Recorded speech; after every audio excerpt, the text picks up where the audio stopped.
Amen. Thank you. Girls, not girls. Ladies na sila. Nalagin din. We thank God. Thank God for today. How's everybody doing? Are you guys happy to be here? In the house of the Lord? Amen. Yeah, amen. Praise the Lord. It's good to see Sister Arcelia again. Amen. So, I believe that we are here today for only one reason. We came here for Jesus. If there's other than that, other than Him, ito pang mangyayari, we will go home with an empty heart. And we don't want you to go home empty heart, unsatisfied. We want you to be blessed today because you worship the Lord, you meet Him, you praise Him, and we want to feel His presence. Amen? Amen. Can we pray once again? Let's ask the Lord to fill our hearts and open our hearts to receive His message. Lord, we are here today, Lord God. We are here for you. We want to meet you. We want to listen from your word, from your message. Speak to us, Lord. Talk to us. Enlighten us. Correct us. Rebuke us. Encourage us at the same time, Lord God. We want to get closer to you. We want to know you more. And our one desire is to know you more. Thank you so much for bringing us together here once again today. We love you, Lord, in Jesus' name. Amen. It's good to worship the Lord here together. Amen. To thank Him and to serve Him, to seek Him and to know Him more, just like the song says. So, we're doing that every Sunday actually. And I pray that we're not doing that not only when we come here on Sunday, but supposed to be we seek Him, we want to know Him, we praise Him, we serve Him. Every day is supposed to be. Because you and I, the Lord called us to live for Jesus.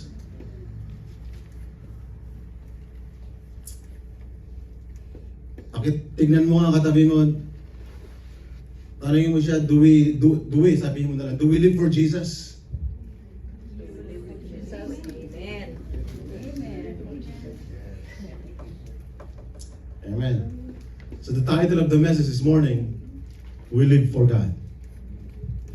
We live for God. So we are living for Jesus. In 1 Peter chapter 4, verse 7 and 11, si Ludi kanina, sinabi niya yung 7-11. Ito yung 7-11 ulit. Sa 1 Peter chapter 4 lang, verse 7 to 11. The end of all things is near. Therefore, be clear-minded and self-controlled, so that you can pray. Above all, love each other deeply, because love covers over a multitude of sins. Offer hospitality to one another without grumbling. Each one should use whatever gift he has received to serve others, faithfully administering God's grace in its various forms. If anyone speaks, he should do it as one speaking the very words of God. If anyone serves, he should do it with the strength God provides, so that in all things God may be praised through Jesus Christ. To whom be the glory and the power forever and ever. Amen. Iisa-isahin mo natin, himayin mo natin ang mga talata po dito. So again, the title is, we are living for God. We live for Him. On verse 7, the very first sentence here, the end of all things is near. So Peter is giving us a warning for all of us here that we should, or remind ourselves, you and I, we should continuously reminding ourselves that the end of all things is near. Si Brother Mark, bination niya kanina ito. Sa other translation says, the end of the world is coming soon. So, when we talk about that too, lagi nating, our question all the time is, how soon is that? How soon is this? Because we've been talking about this. The Bible, of course, did not give us the time and date kung kailan mangyayari itong tinatawag na end of the world. The end of all things na sinasabing is near. The Bible didn't give us a specific date or time actually. But all the signs now are very obvious actually. It is really happening. Nangyayari na po ito all over the world. Do you agree with that? So, salamat dahil nag-agree po kayo. But a lot of people don't really care about that, about this. So, ang mangyayari, if we don't really care about that, if we don't really care of what's going on about the world, kung ano may nangyayari, mga kaguluhan, mga tragedy. Anong nangyayari ho ganito? Because they don't care about this, so people are just busy with their daily lives. Binasa kayo ni Brother Mark, nakasulat na sa akin pa ito, so hindi ko na po babasahin. So busy ang mga tao sa kanilang eating, drinking, yan po mangyayari. Buying, selling, planting, building, etc., etc. Yan po ang mangyayari. If you really don't care of what's going on. So, ito lang po. We focus ourselves, we focus for things like what the world wants us to do. But for us as Christians, we should always be ready. Amen? Because the Son of Man, our Lord Jesus Christ, will come when we do not expect Him. Amen? Darating si Lord kapag hindi mo siya inaasahan. So mangyari ito kung madidistract tayo sa ating focus at ang gusto lang ho natin, pag nagsama-sama tayo is just eating, drinking, fun, camping, tripping. So, pwede hong ma-out of focus tayo, ma-distract tayo, and then, actually ito po nakakatakot. Minsan po pwede tayo matakot, nagkakagyera na, may mga famine, may mga killing, may mga storms, pwede tayo matakot dun eh. And we want to be ready for that. Pero, ito po dapat tayo mas matakot. Paano kung hindi natin nararamdaman lahat ay nagkakasiyahan na lang. But they don't have the Lord. Ito po, nakakatakot. The Lord will come when we do not expect Him. It's like a thief. So ito po, para hindi po tayo ma-distract. While we are waiting for His coming or for His return, the topic is this: let us live for Jesus. If you are already doing that, let's continue to live for Him. Let's continue to live for Jesus, for God. So let's answer the question according to our text. Na ang katanungan is this: how do we know if we are truly living for God? How do you know, you and I, kung talaga ba ako ay talagang namumuhay para kay Lord? Paano ba natin masisigurado? So tulungan tayo sagutin sa mga talata ho na ating pong binasa. Sa verse 11. Therefore, Peter tells us, since the end is near, first one, na kailangan natin gawin habang talaga ipapakita natin that we live for God is this: be clear-minded and self-control. Say amen sa mga meron po nito. Tahimik. So kapag meron daw tayong malinis na pag-iisip at may pagpipigil sa sarili, ang mangyayari, so you can pray. If you have a clear mind, if you know how to control yourself, ang mangyayari, ang resulta nito, magiging bunga nito, you would be able to spend time in prayer. Ito pong mangyayari.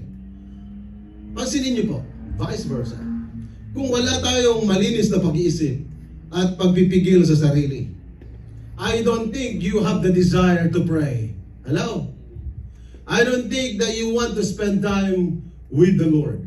Ang mangyari ho ganito, if you don't have a clear mind, kapag hindi po clear ang ating mind, ano po ang kapalit nito? Puno ang isipan natin ng kaguluhan, di ba? So magulo ang pag-iisip natin. Magulo. Kaya nga minsan, kakausapin ka lang na maayos, sasabihin, sa asawa na naman, huwag kong kasabi, magulo isip ko. Pero kung iniisip, salamat naman, buti ka pa, may iniisip. So usually, kapag magulo yung isip natin, we are filled with negative thoughts. May mga negative na iniisip po tayo. Lahat tayo po ay nagdaraan. We go through those things. Those negativity in our mind. Actually, si Brother JR, tinuro niya to last devotion, last Sunday ba yun? Yeah. Tapos last Sunday?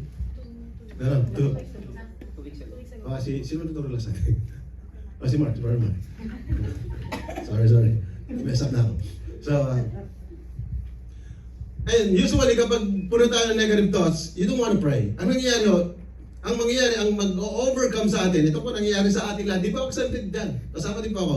Instead na may malinis na pag-iisip, it brings more worries and more fears in our mind. Kasi naguguluhan ka, hindi mo na alam gagawin mo, nagkakagulo na ang kapaligiran mo, nagkakagulo na ang gusto mong minsanan na gawin, hindi mo na alam gagawin mo, nagkakagulo. Kapag ang ganoon nangyari, you don't have to stop and pray. So, kasi magulo yung pag-iisip. And, yun ang gusto ng kaaway actually. Once nag-isip ka ng mga negative, it will grow actually. Nag-grow yun. Yung maliit lang na iniisip mo, dumadami. Napakita ito ng maraming beses. Dumadami, nag-grow na, lumalaki ho yun. At lumalaki in our mind. At kapag nag-grow ito sa isipan natin, ang pag-aala at takot, ito po ang mangyayari. After that, kapag puno na isipan natin ng kaguluhan, kasunod na ho dito, yung lack of self-control. Ano pong mangyayari na mawawala yung self-control natin? Kapag katapos na puno yung isipan natin, ang susunod na ho doon, next is the mouth, speak. Hello? Malulus yung control natin, ang bibig natin na magsasalita na ng kung ano-ano ng mga negatibo sa bibig natin. Nagsimula ho kasi dito. It starts here. Kasi ho, hindi clear yung mind natin, mga magulo na worries and fears and whatever, and then it will speak. And then, sabi ni James, sa totoo nga lang, sabi ni James, when we speak, when we say something, there's a power in words. Di ba nangyari sa atin yan? Nagkakatotoo nga. Hello? Gising pa ako ba kayo? Kapag na pala talagang dinideklara mo lagi, nagkakatotoo rin. Pero, siyempre, there's an exemption about it. Ang nangyayari lang ho, the more we declare it, that words, ito po nangyayari kasi kaya nagkakatotoo, sinasakyan lalo ng kaaway. Di ba? At pag sinakyan ho ng kaaway, tutulungan ka niya na ituloy mo yun. Totoo yung iniisip mo at sinasabi mo na mangyayari nga yan sa'yo. So, ayaw natin na ang buhay natin ay mapunta sa kaguluhan, di ba? Ang buhay mo ay mapunta sa kapahamakan. At ang buhay mo ay araw-araw ay miserable. Say amen sa mga taong masaya ngayong umaga. Amen. Totoo? Amen. Pag hindi kayo masaya ngayong umaga, may gumugulo ko sa isipan nyo. Isuko nyo yan kay Lord. Amen? Yun lang mo ang solusyon niya. Kung may gumugulo sa isipan natin, na mga worries and fears, isuko mo yan kay Lord. Kung ano iniisip mo kaya, kung anong mga hindi tama, sa kapwa mo, sa asawa mo, sa mga katrabaho mo, at sa mga kapatiran dito, kung ano mga gunugulo mo, at hindi ka makapag-focus sa kanya, isuko mo yan kay Lord. Hello? Yan ang gawa ho ng kaaway. And then, kapag diniklara mo yan sa sarili mo na talaga ikaw ay mapapa-defeat sa iniisip ng kaaway mo, magiging ganun nga talaga yung action. And you would lose the self-control. And the fruit of the Spirit, one of the fruit of the Spirit is self-control. Amen? Supposed to be, all of us here, merong fruit na to. Kasi it is the fruit of the Spirit. Fruit ho to ng Spirit, capital S. The Holy Spirit. So, kapag meron kang Holy Spirit, if you have Holy Spirit in your life, it would manifest itong self-control. Kasi hindi mo kayang kontrolin yung sarili mo actually. Hindi natin kayang kontrolin yung sarili mo. Ngayon po, salamat sa Lord. Ito pa, nagpapasalamat ako kay Lord. Kung ngayon ay natutunan mo nang huwag magdeklara ng mga negative, mga mapapangit, salamat sa Lord kasi the Holy Spirit is helping you not to declare those things. Amen? Nakaintindihan ba tayo ngayong umaga? Ano yung mga madalas na dinideklara natin? Una nagsimula sa isipan natin. Yung sinasabi natin minsan, ganito na lang ako habang buhay. Hindi na ako magbabago. Payag ko ba kayo sa ganun? This is who I am. Nobody could change me. Nobody can change my life. If you're gonna declare that, talagang ganyan ka lang.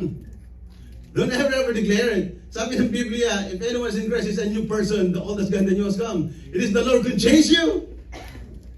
Kaya ho kami ng mga pastor dito, we're not gonna stop preaching the word of God, the truth, because it is not I or the preacher who will change you, it is the Lord who will change your life. Amen. It is the Lord. And I truly believe and keep declaring it that the God that we are serving here is able to change our life. Ngayon po, ang pwede mong gawin sa mga sandaling ito is to surrender. Amen. Yan ang magagawa natin. Surrender. Lord, surrender all my fears, all my worries, mga masama na mga naiisip ko sa sarili ko, sa pamilya ko, o sa sino man.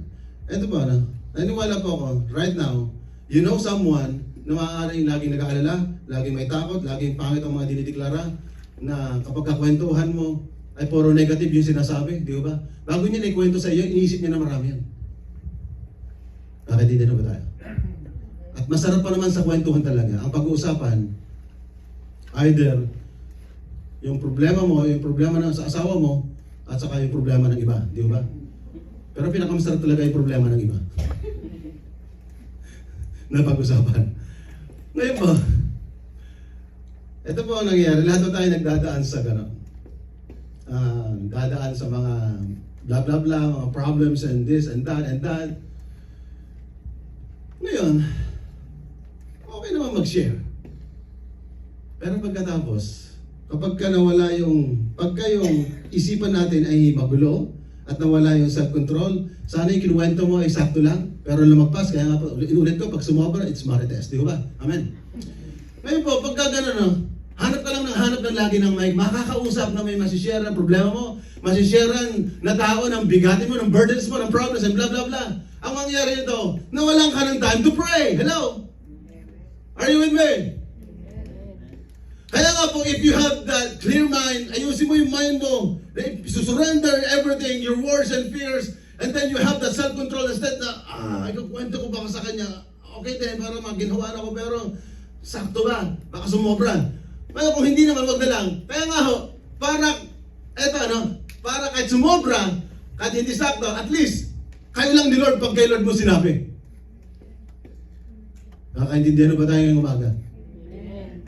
Kaya kung may problema ho tayo, may mga worries, ang pinakamagandang gawin talagang sabihin mo kay Lord. Amen?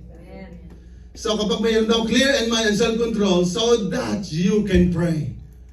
Instead na ho tayo ay daming iniisip, ang daming iniintindi, ang dami nating concern, especially sa family mo, sa trabaho, marami tayong concern. All of us, we all have concerns. So sa kaisip mo, intindi, ayan, dumami ang iyong guhit sa noo. Nakakadami ho ng guhit sa noo yan. Amen? At nakakasingkit. Sumisingkit ho ang mata. Kakaiyak.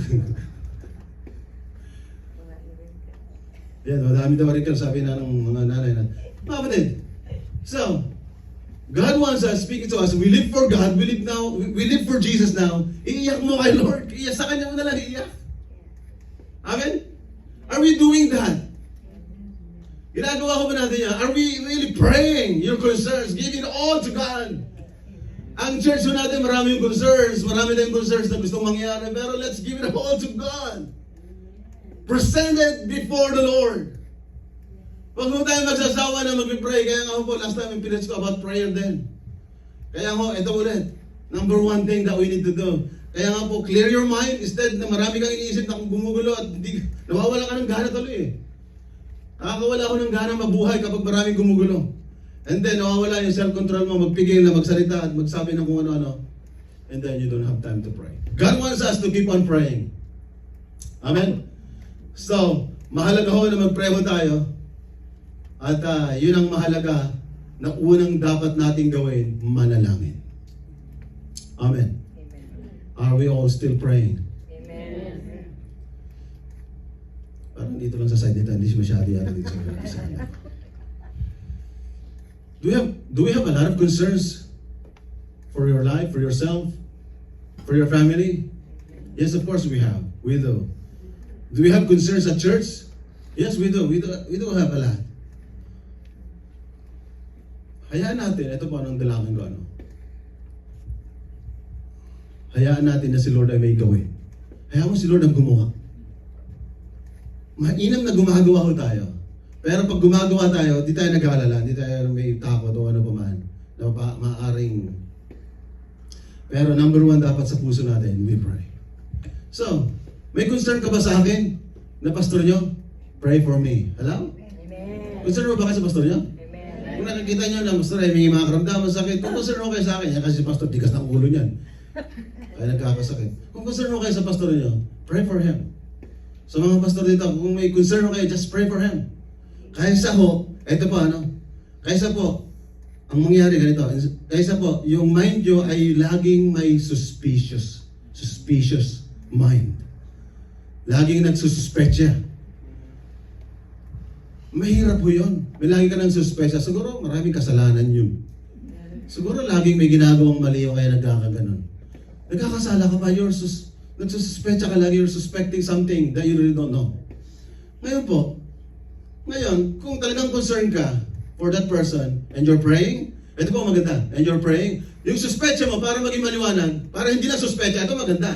Ask the Lord to help you and guide you and talk to that person, and kung may problema talaga, the Lord guide you and give you a good advice. Are you with me this morning? Ganyan po that we live for Jesus na. Ganun po tungkulin natin as a believers, as a follower of Christ. You're concerned for the brothers and sisters because you pray for him. Ngayon, huwag ka lang magsuspetya, baka ganun, bla bla. Siguraduhin mo, alamin mo, and then, ito nga, it's positive, totoo nga, yung aking iniisip. Ngayon, kung totoo na may pinagdadaanan siya, problema, maghihiwalay na pala sila mag-asawa, kaya pala tahimik. Ayun pala yun.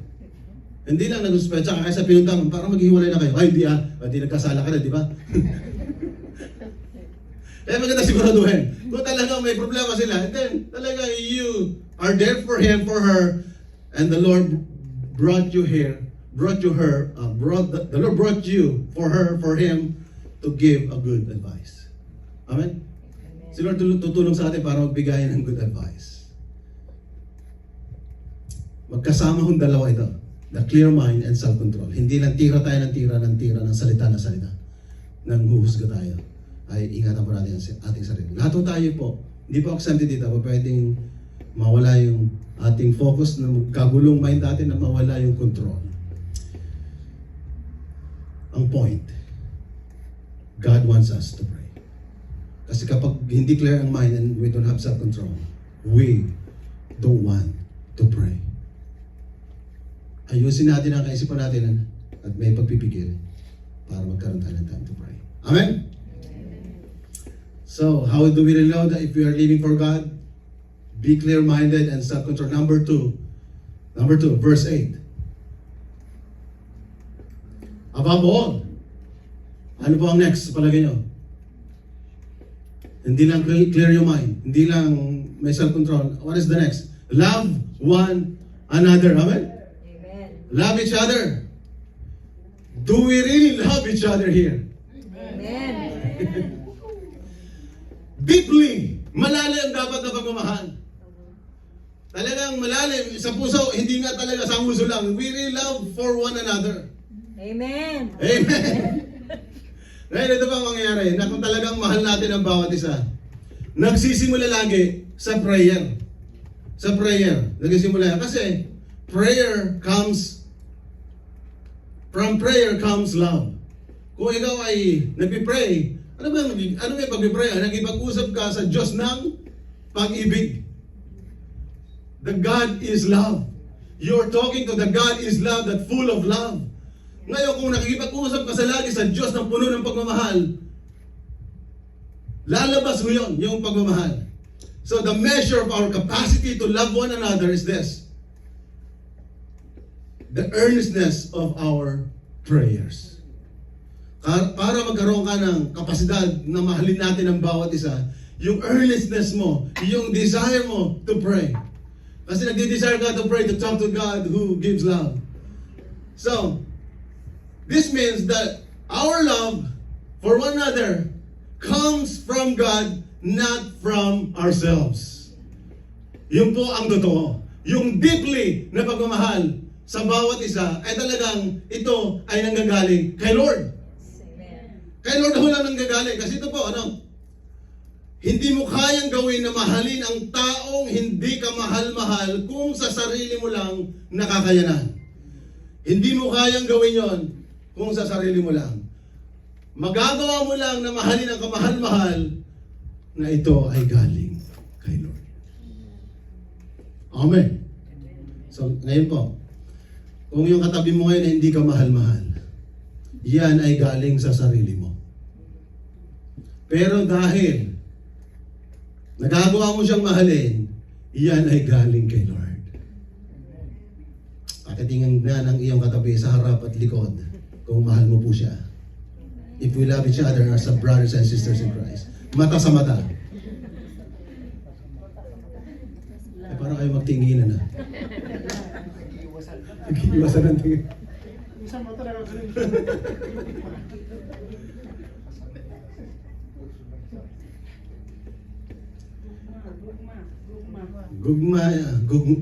Ginahugma.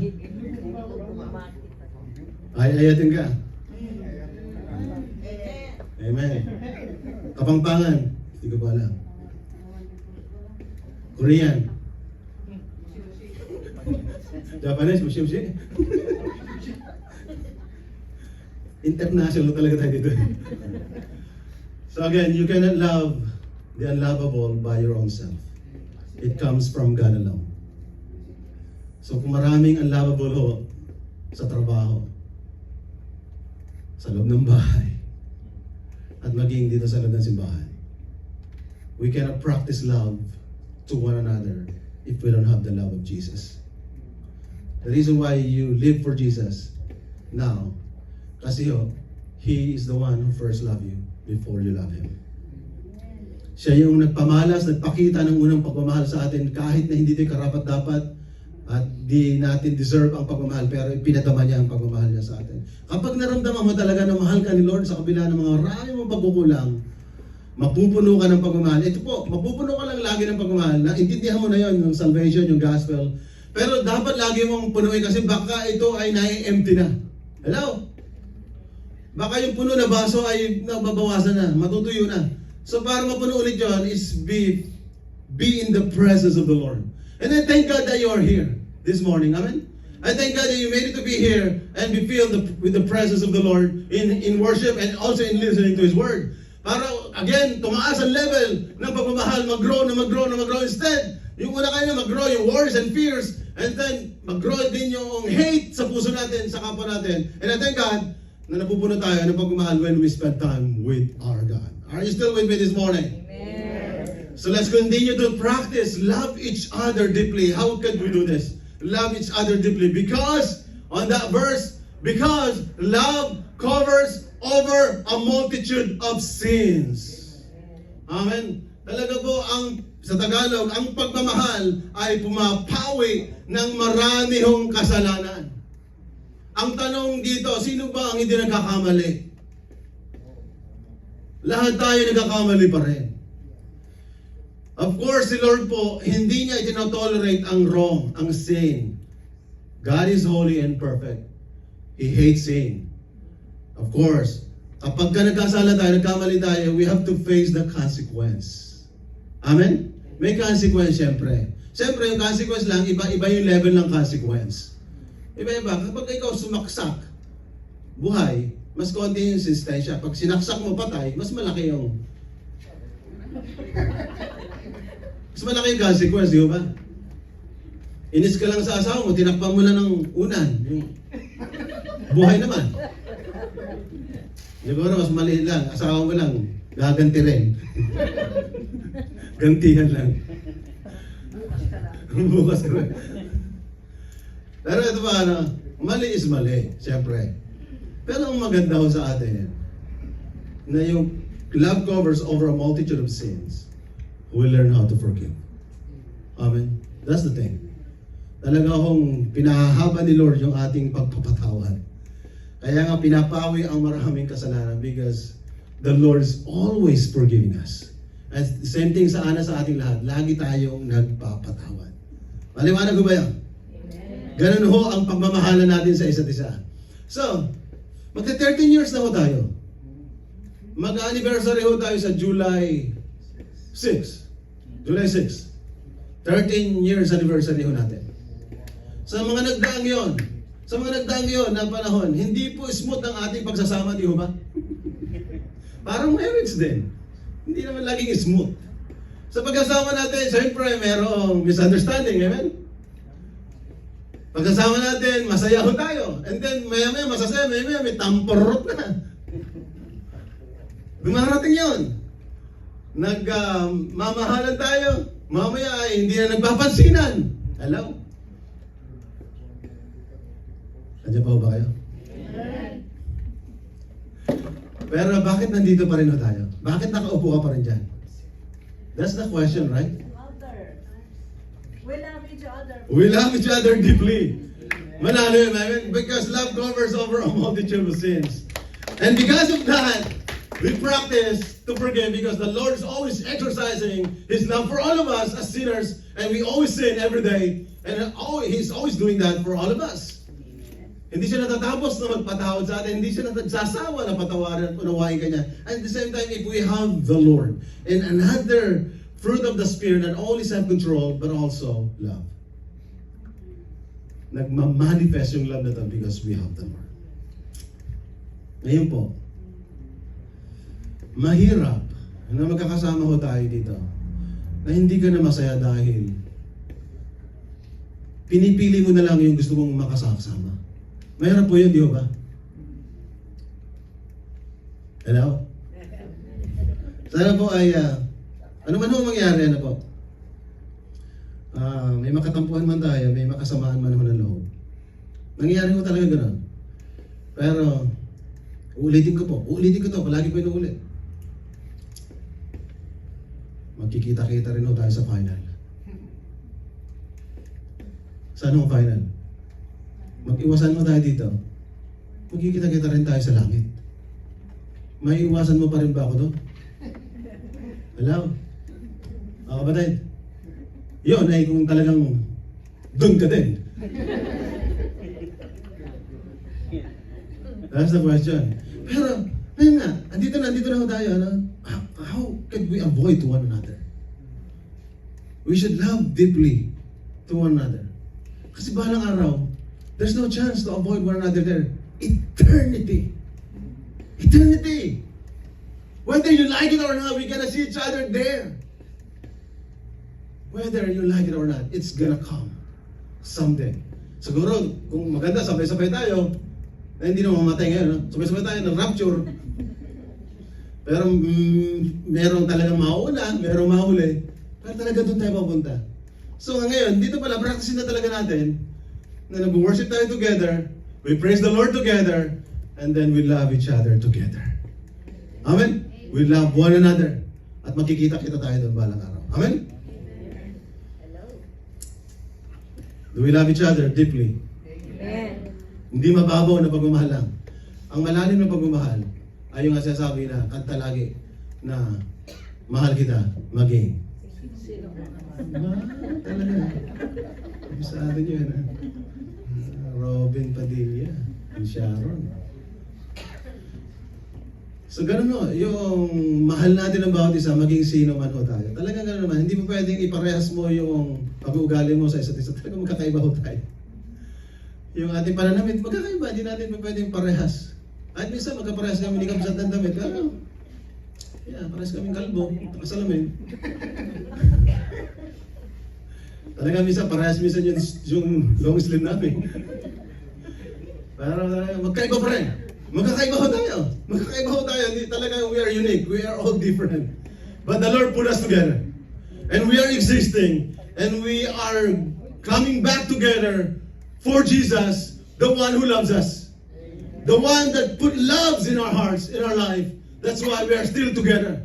At gusto natin na maging talagang hindi mababaw na pagmamahal, kundi talagang malalim na pagmamahal because love covers over a multitude of sins. Nagkasala siya, nasaktan ako, but I'm willing to forgive. Nakasabi siya ng hindi maganda, but I'm willing to forgive. It's the same thing with my God. I'm always did something wrong, but He's always forgiving me. He's always loving me. Despite nga na maraming pagkukulang pagkakamali, but the Lord's always showing His love for all of us. Ganun ho ang nangyayari. Kaya as we celebrate nga po dito ang ating 13th anniversary, sana po talagang masayaw tayo na nagse-celebrate. Malalim kasi yung ating pinagsamahan. It is because of the love of Jesus. Amen? Amen. Number 3. Pagkatapos ng love, we live for Jesus. Number 3 here. Verse 9. Sabi ko sa inyo, isa-isa mo natin ito.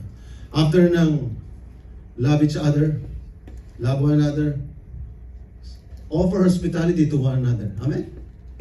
That's the second thing. Ano ibig sabihin ng mag-offer hospitality? Ang mga Pilipino ay kilala sa pagiging hospitable. Paano tayo nakilala? Marami ho mga foreigners na nagpupunta, mga Americans, nagpupunta sa Pilipinas. At talaga naman ho, di ba, napaka-welcoming ang pagtanggap ng mga bisita ng mga Pilipino. Paano yun? Yung mga tao lang na nagdaan na, siyempre, siguro kulay, matangkad, maputi, di ba? Talagang lahat ay mga friends niya. Nakita ko yung mga vlogger na gano'n. Siyempre talagang ma-prove mo na mga Pilipino is they are very hospitable. Talagang they are very welcoming. Yung mga bisita na dumating talagang friend ka agad, kakikita lang. So, ganun tayo nakikilala. At the same time ho, sa loob ng bahay, nakikilala ho tayo na sa kainan. Kaiba ho tayo sa mga Tagalog naman, no? Sa kainan, no? Napansin ko ito, no? Sa kainan, pagkakain ho tayo at may bisita. Talagang, ay, kain ho kayo, kahit hindi naman nakasalo sa pagkain. Para sa inyo lang. Ay, sa kanila, hindi. Basta sila kumakain lang. Sa kanila lang yun. Which is makes sense. Hindi ka naman nakasahog dun eh. Eh, makikiano ka. Sa amin lang ito. Pero tayo mga Pilipino, hindi tayo pwedeng hindi magyaya. Kain tayo, di ba? Kain tayo. Di ba ganun? Ewan ko kung totoo sa puso natin yun. Pag nagyaya, kain mo tayo. Paano nga kaya kung niyaya ko? Sige nga. Nakikain nga ako baka. Sa bid, ba't ko ba nayaya? Tulaks mo lang kumain. Ano mo siya magain? So, ano ba na? Ano na, kasi practice nga nito. Kaya nga ito church natin, every Sunday, we have food. Ganyan tayo ka-hospitable. Ganyan tayo ka-generous sa pagkain. We bring foods. We share to one another. So, and then we take home. Announcement pala. 2 Sundays na po ako na maraming nauulam na iuwi. Kasi po, marami ho nagtatago ng pagkain, naiiwan ho dito.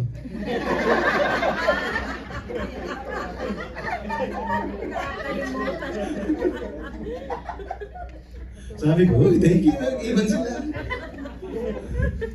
Last time, isang supot, dami. Pero dahil kami ni Lodi, paano ubusin yung isang lingkong pagkain?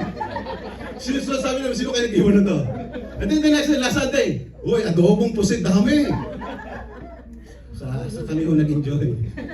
Thank you.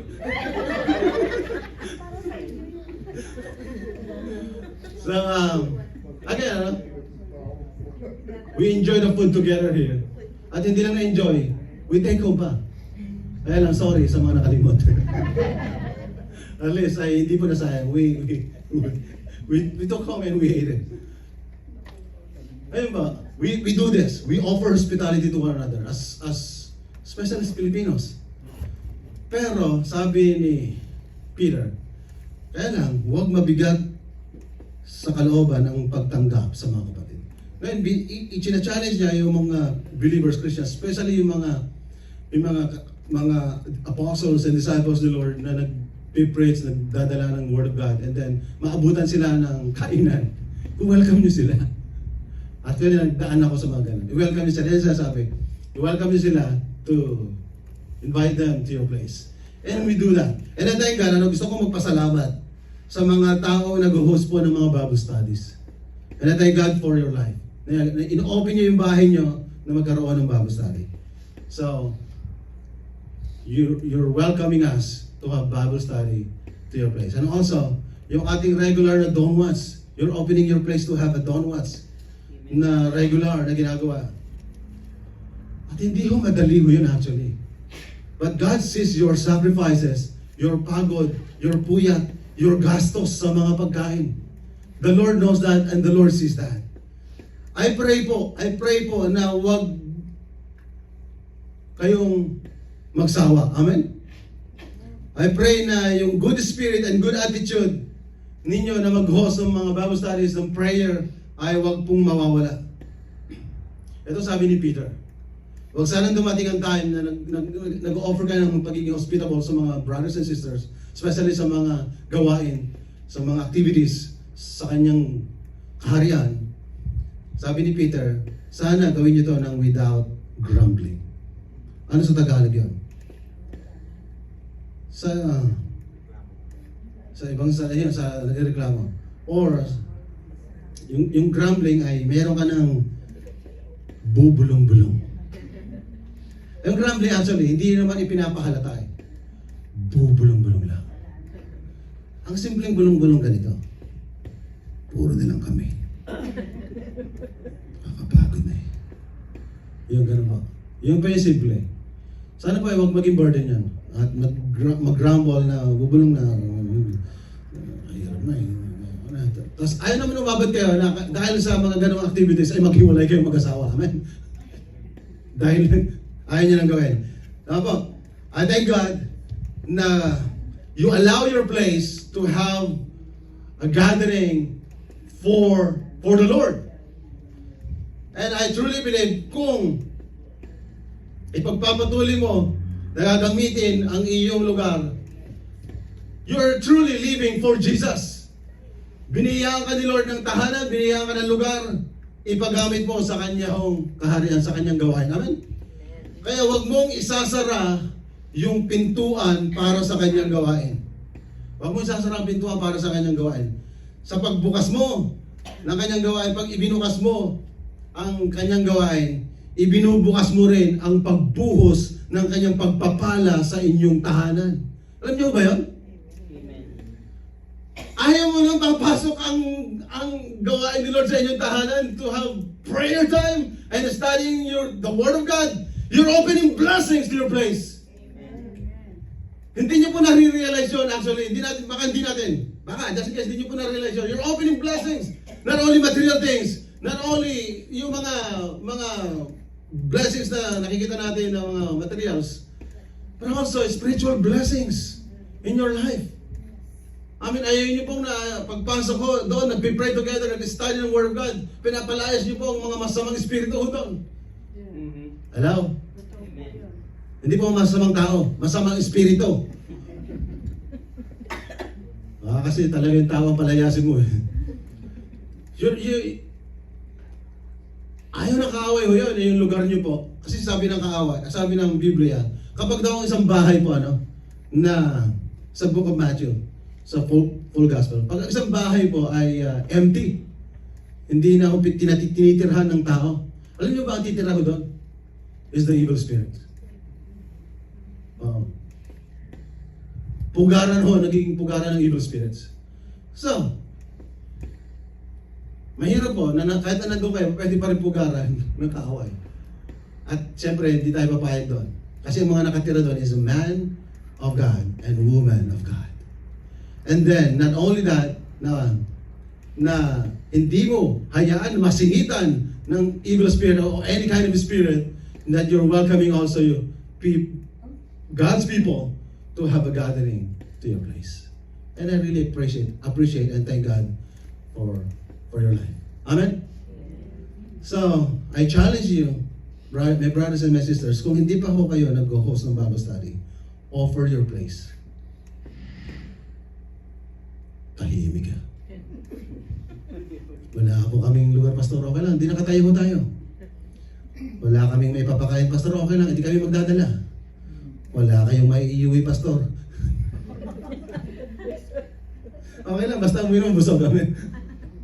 So kung problema may pagkain nga, edi magdadala ng ano, amen? Please, again, paalala ko talaga sa mga negosyo, especially sa Donuts, huwag naman napakaraming handa kasi. Huwag mo napakaraming handa. Alam ko na may sasagot nyo rin eh. Kaya okay lang, Pastor, wala problema sa akin, masaya naman kami. Talaga. Hindi nga kayo natutulog eh. Again, sana hindi talaga maging burden, pero yung the fact that you're opening your place, you're offering your place, and you're being hospitable to the people of God, to meet together, to worship the Lord together, to pray together, you're welcoming blessings to your place. Amen? Spiritual blessings will pour out joy, peace, that God wants to pour out to your place, to your home, to your children, to your spouse. Ayaw niyo po yun?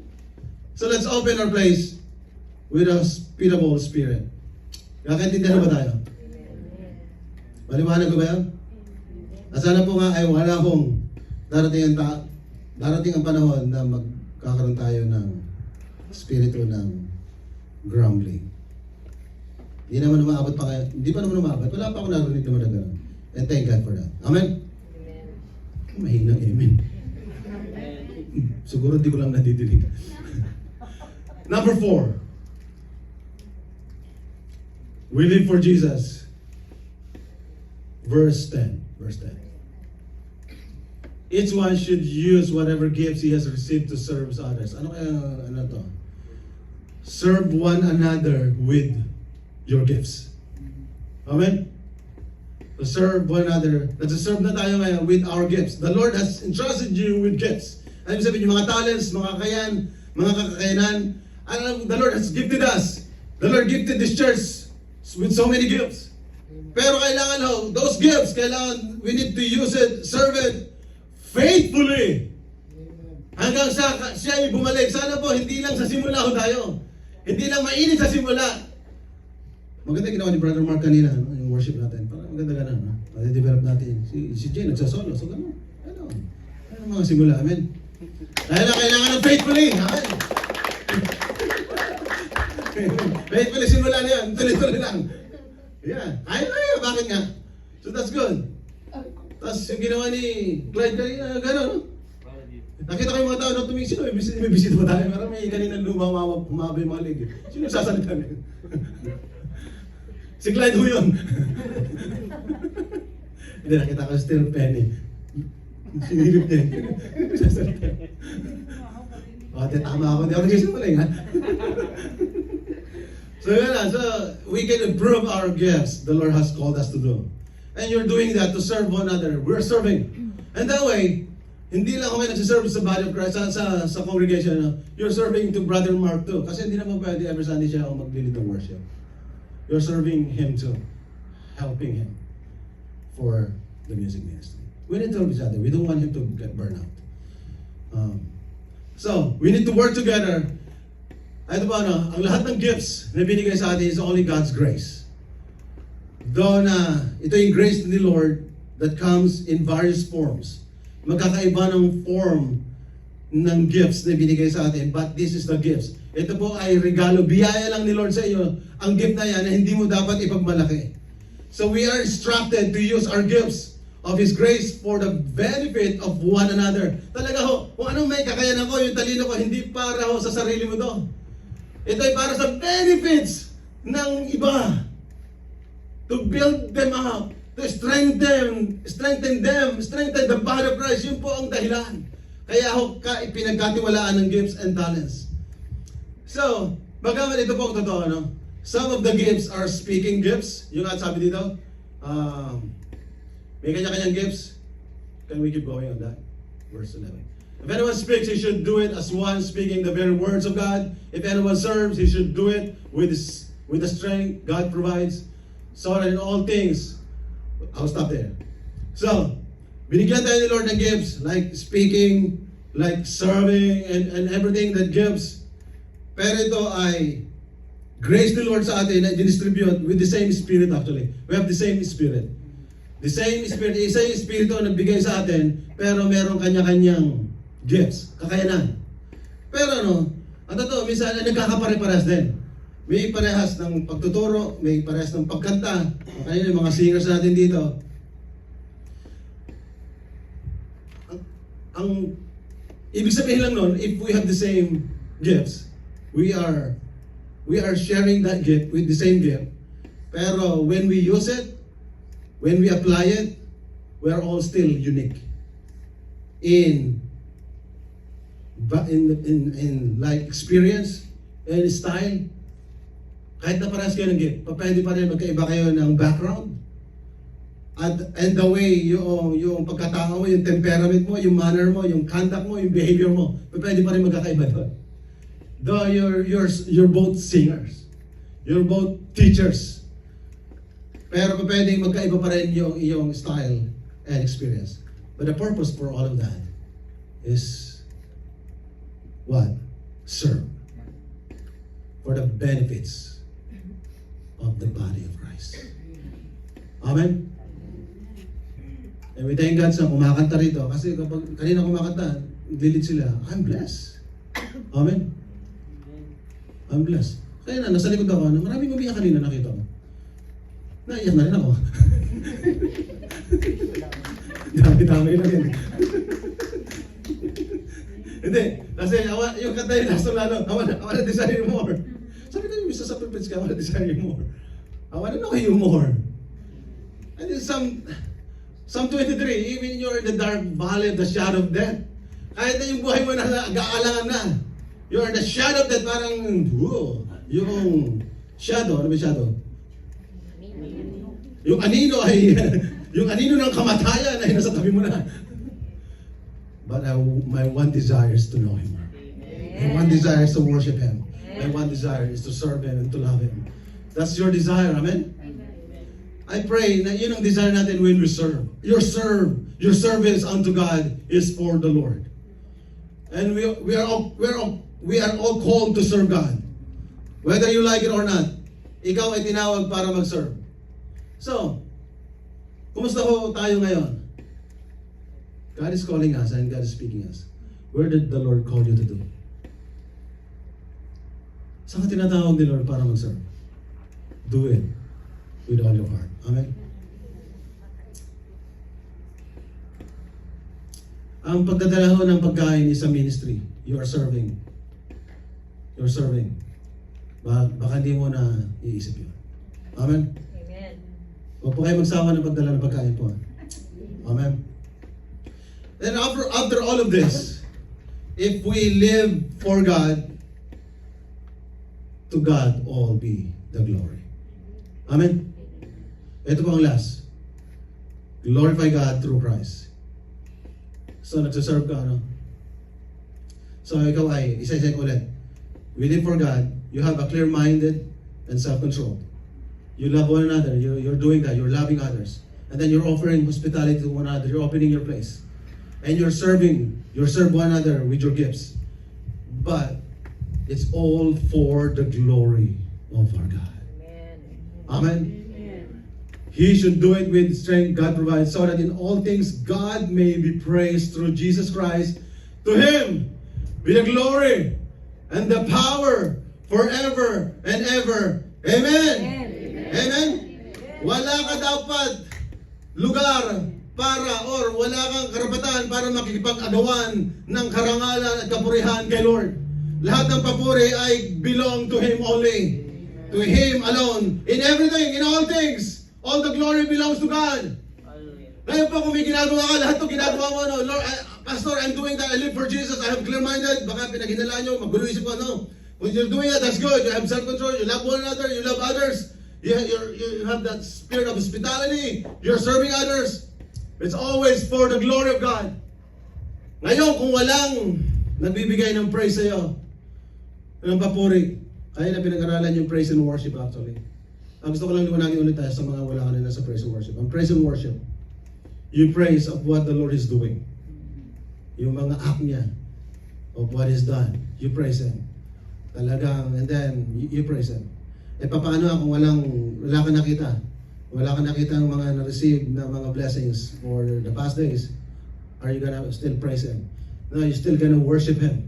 Kaya praise and worship. Why? You have to worship Him of who He is.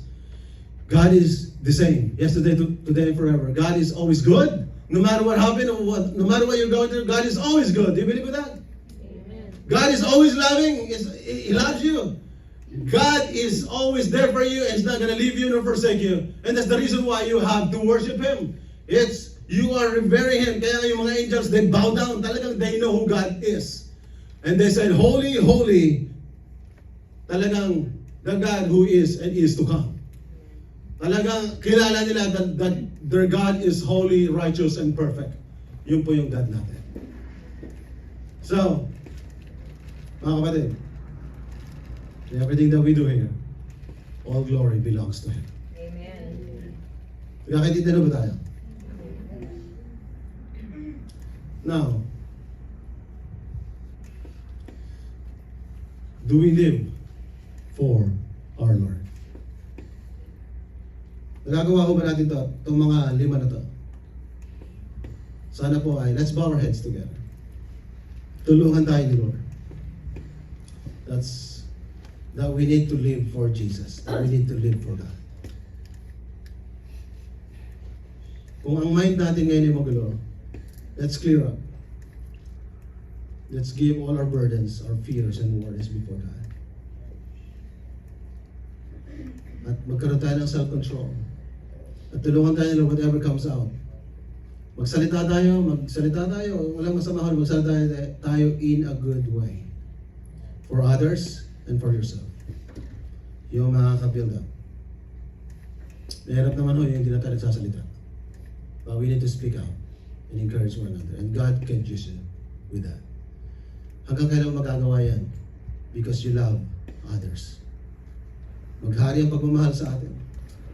At isa sa evidence ng pagmamahal, we offer hospitality to one another.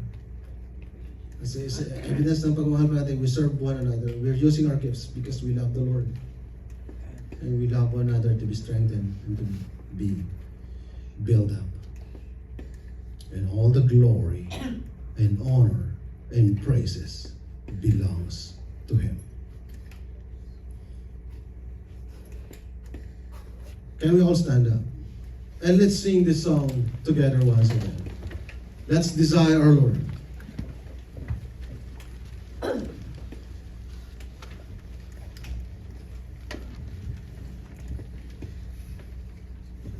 Let's desire Jesus.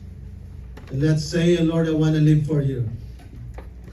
Even in the darkness, even in the shadow of death, I will fear no evil, for you are with me. Your rod and your staff, they comfort me.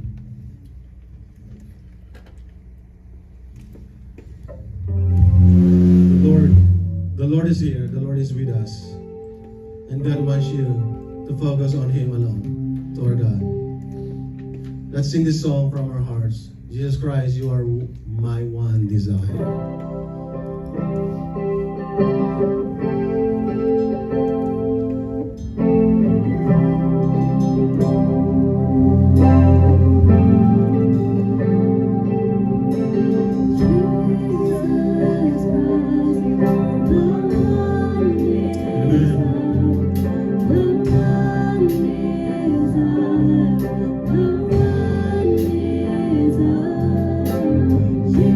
Jesus Christ.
Yes, Lord God. As we raise our hands together in this place, Lord, we're saying it to you, Lord, that you are desire, God. You are one desire, Lord, in this place. We want to know you more. We want to love you more. We're hunger more for you, Jesus. Oh, God. Open your lips, open your mouth, just worship Him. Just thank Him in this place. Come on, church. Worship of God together. Yes, Lord. We surrender everything unto you, Jesus. We want to know you more, Lord.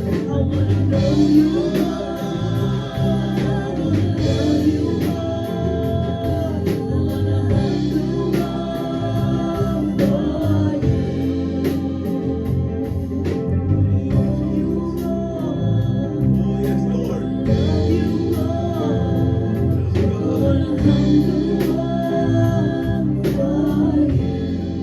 Hallelujah. Thank you, Jesus.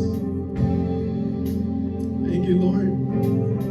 Napakasarap po na maramdaman ang presensya niyo sa mga tunay at totoo na lumalapit sa inyo, ng mga hunger more for you. We want you more and more and more and more in our life, Lord. More of you, Lord God. More of you. Huwag niyo pong hayaan na maghari ang worries sa mind namin, ang fears sa buhay namin. We want you more. Huwag maghari sa puso namin ang hate, ang galit, ang tampo. Huwag maghari, but we want you more. Huwag maghari ang pagkasawa sa paglilingkod sa inyo. But we want to serve more. We want to open our place more for your glory, O Jesus.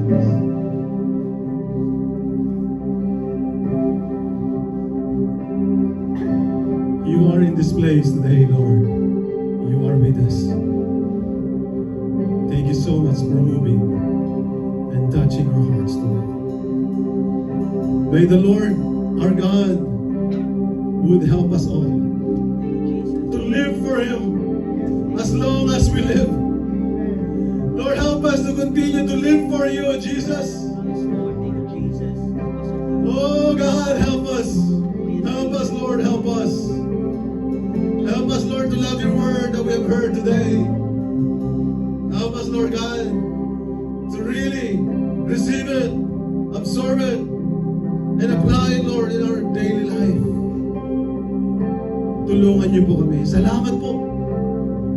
Salamat po. Maraming salamat po. We thank you so much for this ministry, for this church. I just want to say thank you for all my brothers and my sisters who are here.